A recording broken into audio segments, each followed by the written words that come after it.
Azizlar, islom tarixida juda ko'p boylar o'tgan.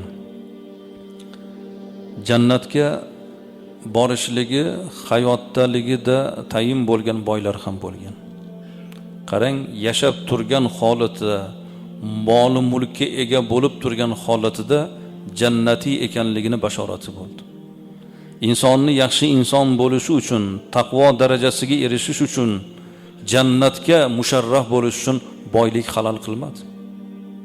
Boylik odamni buzadimi? Kimni buzadi? Iymoni zaif odamni buzadi. Avvalambor odam o'zi insoniyligini shakllantirishligi kerak bo'ladi.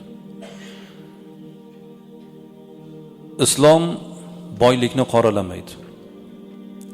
Boy bo'lgan odam ko'proq yaxshilikni qiladi. Sufyon Savriy aytadilar, mol degan so'z arabiy so'z bo'lib, mal so'zdan kelib chiqqan, bizda mol ko'rinishida qabul qilingan. Mala yamilu fe'lidan olingan. Mala yamilu degani moyil bo'lib ketuvchi degan, o'tib ketuvchi degan. Mol degan narsa shunaqa narsa. Mol degan so'z mala yamilu fe'lidan olingan. Kelib o'tib ketadi, moyil bo'lib ketadi. Zahab degani tillo degani. Zahaba fe'lidan olingan. Zahaba degani ketdi degani. Qo'ldan ketadigan narsa u. Fidda, kumush. Tanfid degani o'tib ketish degani. Dunyo degan so'z dana fe'lidan olingan.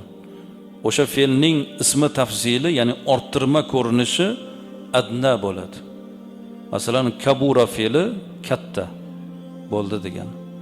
Akbar desak, juda ham katta, eng ulkan darajadagi kattalikni akbar deydi. Shuning uchun Allohni Allohu akbar deymiz. O'shani endi orttirma ko'rinish ismi tafsilni dana fe'lini adna, uni muannasi, ya'ni jenskiy rodi dunyo bo'ladi. Dana degan nima degani? Dana degani xor bo'ldi degani. Arablar bir odamni haqoratlamoqchi bo'lsa, anta dani deydi. Sen deydi, xor, sen juda past odamsan deydi. Anta dani deydi. O'sha so'zning orttirma ko'rinishi dunyo bo'ladi. Jenskiy rodda. Dunyo shunaqa narsa. Dunyo o'zi arzimagan xor narsa. Biz uchun e'tiborlisi bu iymonimiz, odobimiz, axloqimiz, Robbimiz, jannat, oxirat. Shuni o'ylagan odam dunyoni arzimas matoh ekanligini anglab yetadi.